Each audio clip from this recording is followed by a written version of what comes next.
This week's module fits really well with the in-class module fits really well with the project module, where we're working with sweeps and other kinds of details.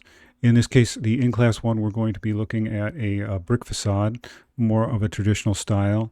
We'll have a hierarchy to the columns and pilasters in it. We'll add some sweeps. We'll pay some attention to the depths of the windows, how they're set within the brickwork.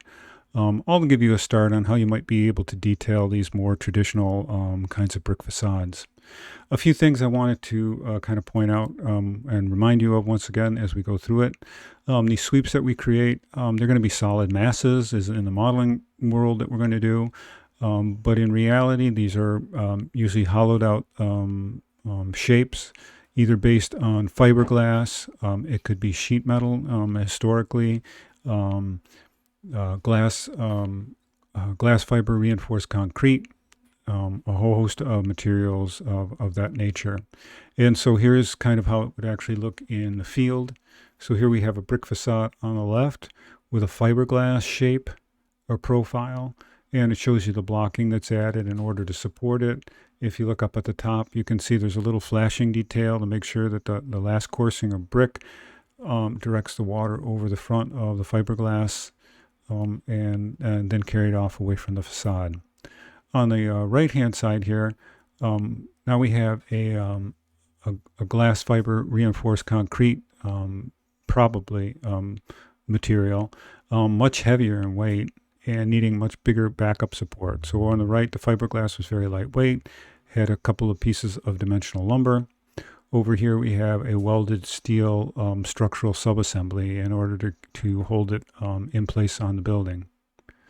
But just a general idea about this kind of thinness and nature profile, and some ideas about the way it's held to the building.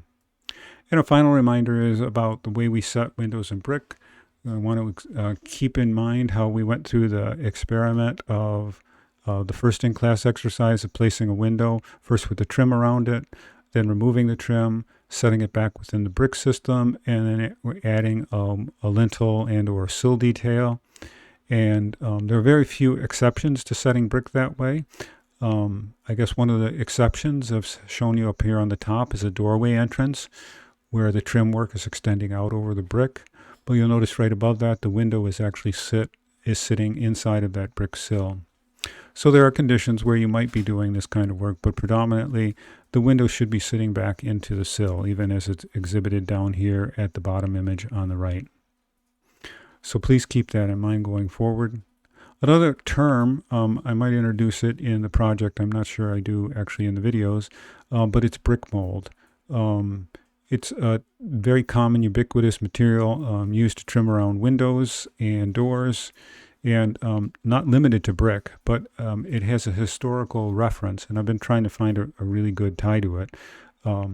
But I thought this was something somebody wrote, and I can't quantify it as actually being a historical fact, but I do believe it is true. The purpose of the brick mold is to give the bricklayer something to brick to. It's a robust kind of profile. It's very generous in the depth of the wood. It's heavy enough to withstand that bricklaying and does serve a purpose as hiding that joint between the window and the finished jamb, or between the rough brick and the finished jambs. And today it's used only for looks. But another idea about that kind of historic detailing inside of our window systems. So I'll describe a little bit more about that in the actual project as you go through it. But I hope that kind of gave you a little bit of background thinking about the elements that you'll be constructing.